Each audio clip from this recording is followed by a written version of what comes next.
ಅತ್ಯಂತ ಶ್ರೀಮಂತ ಸಂಸ್ಕೃತಿ, ಶ್ರೀಮಂತ ಆಚಾರ, ಶ್ರೀಮಂತ ಪರಂಪರೆ ಯಾವ ದೇಶದಿದೆ ಅಂತಂದ್ರೆ ಅದು ಹೆಮ್ಮೆಯಿಂದ ಹೇಳೋಣ, ಅದು ನಮ್ಮ ಭಾರತ ದೇಶದ್ದು.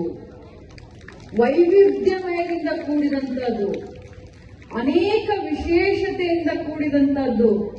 60 ಕಿಲೋಮೀಟರ್ ಭಾಷೆ ಚೇಂಜ್ ಆಗ್ತಾ ಇರುವಂತ ಈ ಭಾರತ ದೇಶ ಅನೇಕ ಆಚಾರ ವಿಚಾರ ಸಂಸ್ಕೃತಿ ಭಾಷೆಗಳಿದ್ರೂ ಕೂಡ ನಮ್ಮ ಧರ್ಮ ಪರಂಪರೆಯನ್ನ ಇವತ್ತು ಇಡೀ ವಿಶ್ವದಲ್ಲೇ ಕೊಂಡಾಡ್ತಾ ಇದ್ರೆ ಅದು ನಮಗೆ ನಿಮಗೆಲ್ಲರೂ ಹೆಮ್ಮೆ ಅನಿಸುತ್ತೆ. ಅದಕ್ಕೆ ಕಾರಣ ಯಾರು ಅಂತಂದ್ರೆ ನೋಡಿ, ವಯಸ್ಸಿನಲ್ಲಿ ಬಹುಶಃ ಎಲ್ಲರೂ ಅಪರ್ನೊಬ್ರು ಏನಾದ್ರೂ ನಮ್ಮ ವಯಸ್ಸಿದವ್ರು ಇರ್ಬೋದು, ಬಟ್ ಉಳಿದವ್ರು ಎಲ್ಲರೂ ನನಗಿನ 10 ವರ್ಷ ಸಣ್ಣವು. ನಾವು ವಿಚಾರ ಮಾಡ್ರಿ, ನಾನು ಯಾವಾಗಿದ್ರು ಒಂದು ಮಾತನ್ನ ಹೇಳ್ತಾ ಇರ್ತೀನಿ, ಗುರು ಹಿರಿಯರು ಇಲ್ಲಿದ್ದೀರಿ, ನನಗೂ ಒಬ್ಬ ಮಗ ಇದ್ದಾನ, ನಿಮಗೂ ಮಕ್ಕಳಿದಾವ, ಸಮಾಜಕ್ಕೋಸ್ಕರ ಮಠಕ್ಕೋಸ್ಕರ ಒಬ್ಬ ಮಗನ್ ಕೊಡು ಅಂತಂದ್ರೆ ಯಾರಾದ್ರೂ ಕೊಡ್ತೀರಿ ನೀವ ಹೇಳಿ? ನಾನಂತರೂ ಕೊಡುವುದಿಲ್ಲ. ಆದ್ರೆ ನಮ್ಮ ಸಮಾಜವನ್ನ ಕಟ್ಟಬೇಕು, ಬಸವ ಸಂಸ್ಕೃತಿಯನ್ನ ಉಳಿಸಬೇಕು, ನಮ್ಮ ಪರಂಪರೆ ನಮ್ಮ ಧರ್ಮವನ್ನ ಬೆಳೆಸಬೇಕು, ರಕ್ಷಿಸಬೇಕು ಅಂತ ಹೇಳಿ ಇವರು ತಾಯಿಗಳು ಏನು ನಮ್ಮ ಸಮಾಜಕ್ಕೆ ಇವ್ರನ್ನ ಬೆಳವಣಿಗೆಯಾಗಿ ಕೊಟ್ಟಿದ್ದಾರಲ್ಲ, ಮಹಾನ್ ತಾಯಿಯರಿಗೆ ಒಂದು ದೊಡ್ಡ ಚಪ್ಪಾಳೆ ಹೊಡಿಬೇಕಾಗತ್ತೆ. ಅವರ ತ್ಯಾಗ ಮಗನ ಸಮಾಜಕ್ಕೆ ಧಾರೆಯಾರನ್ನು ಕೊಟ್ಟಿದ್ದಾರೆ. ಎದಕ್ಕೋಸ್ಕರ ಇವತ್ತು ನಾವು 8 ದಿನದಿಂದ ಈ ಒಂದು ಜಾತ್ರಾ ಮಹೋತ್ಸವದಲ್ಲಿ ತಂಡಾಗ ಕುಂತು ಪುರಾಣ ಕೇಳೋದು, ಚರಿತ್ರೆಯನ್ನ ಕೇಳೋದು ದೊಡ್ಡ ಮಾತಲ್ಲ. ಆದ್ರೆ ಅವ್ರ ತ್ಯಾಗ ಎಷ್ಟು ದೊಡ್ಡದನ್ನೋದನ್ನ ನಾವು ಅದನ್ನು ಮೊದಲು ತಿಳ್ಕೊಳ್ಬೇಕಾಗತ್ತೆ. ಇವತ್ತು ಕಾಯಕವೇ ಕೈಲಾಸ ಅಂತ ಹೇಳ್ತಾ ಇದ್ರು ನಮ್ಮ ಬಗ್ಗೆ. ನಾನು ಒಂದು ಮಾತು ಹೇಳ್ತೀನಿರಪ್ಪ, ತಮ್ಮೆಲ್ಲರಿಗೂ ಒಂದು ಸಾಕ್ಷಿ ಇಟ್ಕೊಂಡು ಒಂದು ಮಾತನ್ನ ಹೇಳ್ತೀನಿ. ನಾನು ಕಾಯಕದಾಗನ ದೇವ್ರನ್ನ ಕಂಡಿದ್ದೀನಿ. ನಾನು ಇವತ್ತು ಬರಬೇಕಾದ್ರೆ ಇದೇ ಊರಾಗ ಒಂದು ಬಸ್ ಸ್ಟ್ಯಾಂಡ್ ಮಾಡಿಸಿದ್ರೆ ಅದನ್ನ ಓಪನಿಂಗ್ ಮಾಡೋದು ಮಾಡಿದ್ವಿ, ಒಂದು ಅಂಬೇಡ್ಕರ್ ಭವನ್ ಕಟ್ಕೊಟ್ಟಿದ್ದೆ ಅದನ್ನ ಓಪನಿಂಗ್ ಮಾಡೋದ್ರು ಮಾಡಿದ್ವಿ. 3ನೇ ಕಾರ್ಯಕ್ರಮ ಕೆಲಸ ಮಾಡಿದ ನಂತರ ಆ ಜನರು ಆ ಮುಖದ ಭಾವನೆಯನ್ನ ನೋಡಿದ್ರೆ ನನಗೆ ಹುಗ್ಗಿ ಹಾಲ ಉಂಡಷ್ಟು ಖುಷಿ ಆಯ್ತು ಅಂತ ಹೇಳ್ತೀನಿ ನಾನು ಯಾವಾಗಿದ್ರು. ಅದೇ ಸ್ವಾರ್ಥಕತೆ, ಕಾಯಕವೇ ಕೈಲಾಸ. ನಾವು ದೇವರನ್ನು ಎಲ್ಲಿ ಹುಡುಕ್ಲಿ? ನಾನು ದೇವರನ್ನು ಹುಡುಕೋದು ಇವರ ಮುಖದಲ್ಲಿನ ಆ ಭಾವನೆಯನ್ನ ನೋಡಿದ್ರೆ ನನಗೆ ಅಷ್ಟೇ ಖುಷಿ ಆಗುತ್ತೆ. 7.5 ವರ್ಷ ಆಯ್ತು ಕಾಲಿಗೆ ಚಕ್ರ ಕಟ್ಕೊಂಡು ಇಡೀ ರಾಜ್ಯದಲ್ಲಿ ಇವತ್ತು ನಾನು ಓಡಾಡ್ತಾ ಇದ್ರೂ ಕೂಡ ನನ್ನ ಕ್ಷೇತ್ರದ ಅಭಿವೃದ್ಧಿ ಪರವಾದಂತ ಚಿಂತನೆ ಆಗಲಿ ಅಥವಾ ಅಭಿವೃದ್ಧಿ ಆಗಲಿ ಯಾವತ್ತೂ ನಾನು ಕಡೆಗಣಿಸ್ಲಿಕ್ಕೆ ಹೋಗಲಿಲ್ಲ. ಇವತ್ತು ಕೇಳಿದ್ರು, ಅಪ್ಪ ಆಧಾರ್ ಕಾರ್ಡ್ ತಗೊಂಡು ಹೋದ್ರ ನಮಗ್ ಬಸ್ನಾಗ ಸೀಟ ಸಿಗೋದಿಲ್ಲ ಅಂತ ಹೇಳಿದ್ರು. ಅದೇ ರೀತಿ ಇಲ್ಲಿ ಕೂತಂತವ್ರ ಪರ ಎಷ್ಟು ನಂಗೆ ಹೆಮ್ಮೆ ಅನಿಸ್ತೈತಿ. ನೀವು ಒಂದು ಬರೀ ಎಕ್ಸಾಂಪಲ್ ತೋರಿಸ್ತೀನಿ. ಇಲ್ಲಿ ಎಷ್ಟು ಜನರಿಗೆ ಗೃಹಲಕ್ಷ್ಮಿ ಬರುತ್ತೆ ಕೈ ಹತ್ರಿ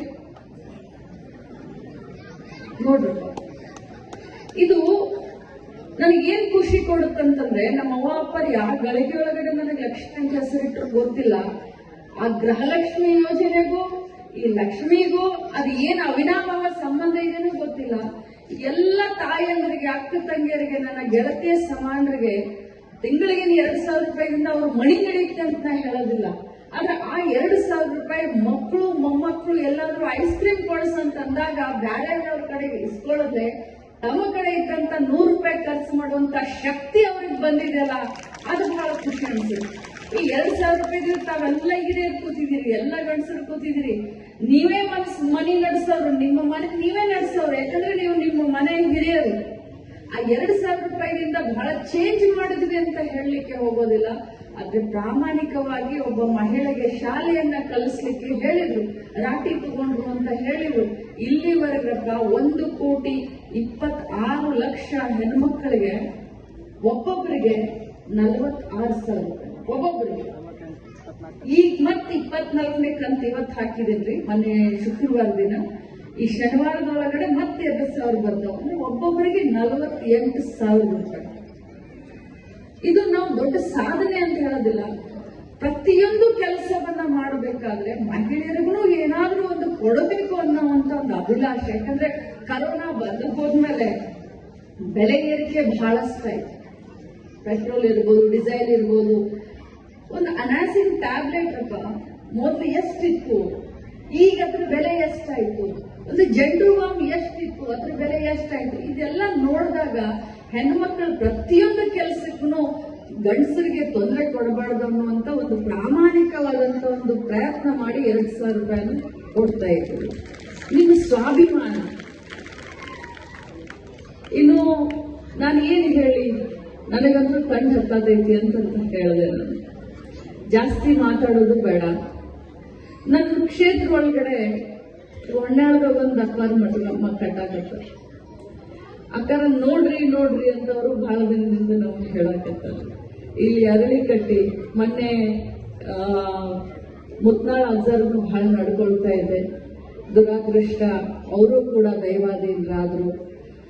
ಆಮೇಲೆ ನಮ್ಮ ನಾಗೇ ಅಜ್ಜನ ಮಠ ಒಂದು ತಾರಿಹರದಾಗ ಒಂದು ಬಹಳಷ್ಟು ವಯಸ್ಸಿನಲ್ಲಿ ಸಣ್ಣವರಿದ್ರು ಕೂಡ 4 ಕಾರ್ನರ್ದಿಂದ ನನ್ನ ಕ್ಷೇತ್ರದ ಮಹಿಳೆಯರಿಗೆ ಎಲ್ಲರಿಗೂ ಕೂಡ ಒಂದು ಭಕ್ತಿ ಭಾವನೆಯ ಒಂದು ಇದನ್ನ ಬಿತ್ತುತ್ತಾ ಇರೋದು ನೋಡಿದ್ರೆ ನಮ್ಮ ಭವಿಷ್ಯ ಬಹಳ ಸೇಫ್ ಆಗಿದೆ ಅಂತ ನಾನು ಹೇಳಲಿಕ್ಕೆ ಬಯಸ್ತೇನೆ. ಅಣ್ಣ ಬಸವಣ್ಣನವರು ಹೇಳಿದ ಹಾಗೆ ನಾವು ಯಾವತ್ತೂ ಕೂಡ ಜಾತಿ ಮಾಡೋದು ಬೇಡ. ಮನುಷ್ಯರಾಗಿ ಒಮ್ಮೆ ಹುಟ್ಟು ಬಂದಿದ್ದೀವಿ. ಎಷ್ಟೋ ಪ್ರಾಣಿಗಳು, ಎಷ್ಟೋ ಜೀವರಾಶಿಗಳು ಹುಟ್ಟಿದ ಮೇಲೆ ಒಮ್ಮೆ ಮನುಷ್ಯನ ಜೀವನ ಬರುತ್ತದೆ. ಹಿರಿಯರು ಹೇಳ್ತಾರೆ, ಗುರುಗಳು ಹೇಳ್ತಾರೆ.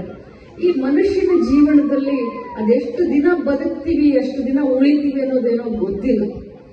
ಆದರೆ ಇದ್ದಾಗ ಮಾತ್ರ ನಮ್ಮ ಅಸೂಹೆಯನ್ನ ತೆಗೆದು ಹಾಕೋಣ. ಬೇರೆಯವ್ರನ್ನ, ಬೇರೆ ಜಾತಿಯವ್ರನ್ನ ಪ್ರೀತಿಸೋದನ್ನ ನಾವು ಕಲಿಯೋಣ. ಅವಾಗ ಆ ಬಸವ ಪರಂಪರೆಗೆ, ಬಸವ ಧರ್ಮಕ್ಕೆ ಒಂದು ಅರ್ಥ ಸಿಗುತ್ತೆ. ಇಲ್ಲಿ ಪುರಾಣ 8 ದಿನ ಕೇಳಿ 9ನೇ ದಿನಕ್ಕೆ ಅವ್ರು ಯಾರೋ ಬೇರೆ ಜಾತಿಯವರು ಅಂತಂದ್ರೆ ಅದಕ್ಕೆ ಬಸವನ್ನ ಒಲಿಯೋದಿಲ್ಲ. ಅದಕ್ಕೆ ನಾನು ಹೇಳೋದು, ತಾವೆಲ್ಲರೂ ಕೂಡ ನಮ್ಮ ಮುಂದಿನ ಭವಿಷ್ಯವಾದಂತ ನಮ್ಮ ಮಕ್ಕಳಿಗೆ ಈ ಒಂದು ಪುರಾಣದ ಅರ್ಥವನ್ನ ನೀವು ಅವ್ರ ತಲೆಯಲ್ಲಿ ತುಂಬಿದ್ರೆ ಅವರು ಮುಂದೆ ತಮ್ಮ ಮಕ್ಕಳಿಗೆ ಈ ಸಂಸ್ಕೃತಿಯನ್ನ ಮುಂದೆ ತೆಗೆದುಕೊಂಡು ಹೋಗ್ಲಿಕ್ಕೆ ಅನುಕೂಲ ಆಗುತ್ತೆ. ತಮ್ಗೆಲ್ಲರಿಗೂ ಕೂಡ ಒಳ್ಳೇದಾಗಲಿ ಅಂತ ಹೇಳ್ತಾ, ಈ ಊರಿನ ಮಗಳಾಗಿ ಏನೆಲ್ಲ ಕೆಲಸ ಕಾರ್ಯಗಳನ್ನ ಮಾಡಬೇಕು, ಮಠಕ್ಕೇನೆಲ್ಲ ಮಾಡಬೇಕು, ಅಪ್ಪ ಅವರೊಂದು ಕೆಲಸ ಹೇಳಿದ್ದಾರೆ. ತಮ್ಮಾಗ್ನೂ ನಾನು ಆಲ್ರೆಡಿ ಹೇಳಿದ್ದೀನಿ. ಅದನ್ನು ಕೂಡ ಮುಖ್ಯವಂತ ದಿನದಲ್ಲಿ ಮಾಡ್ತೀನಿ. ಮತ್ತು ಬಸವಣ್ಣನ ದೇವಸ್ಥಾನ ಕಟ್ಟಿಸ್ತಾ ಇದ್ದೀನಿ. ಈಗಾಗಲೇ 50 ಲಕ್ಷ ರೂಪಾಯಿಯನ್ನ ಬಿಡುಗಡೆ ಮಾಡಿದ್ವಿ ಬಸವಣ್ಣ ದೇವಸ್ಥಾನಕ್ಕೆ. ಅದನ್ನು ಕೂಡ ಇನ್ನೊಂದೆರಡು ದಿನದಲ್ಲಿ ನೀವು ಹೋಗಿ ಒಂದು ಸ್ವಲ್ಪ ಇನ್ಸ್ಪೆಕ್ಷನ್ ಮಾಡ್ಕೊಂಡು ಬರುತ್ತೆ.